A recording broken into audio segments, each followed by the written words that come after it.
Good morning, everybody. This is your maths task today, the main part of that. Again, subtracting. You can see again at the top, this is the same method that was in the book for the previous page. If you tried that and you want to use that, you can. Again, I'm not insisting on that. You can do it however you want. So, firstly, you have to subtract 333 from each number. But if you look here, it says now subtract 251 from each number. So you can either do, so I would do number one and then two answers for number one. First answer, 426 minus 333. Second answer for number one, 426 minus 251.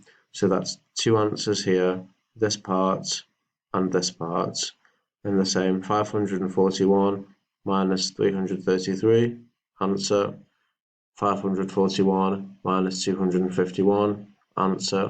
So as you go through, each one of those numbers should have two subtractions next to it. So 2 here, 2 here, 2 here, 2 here. So here minus this one, answer, then 628 minus this one, answer, the same, the same, the same.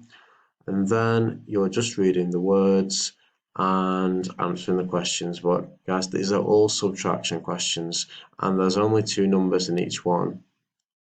Just be careful though, because some of them might have more than one question mark. So this one, for example, has two question marks. So the first part is the regular subtraction, the same as usual. But then it says, how much less than half is that?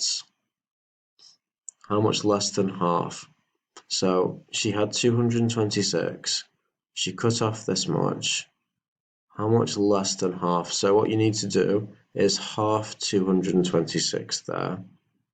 Half it and then compare it to your answer from when you minus 152.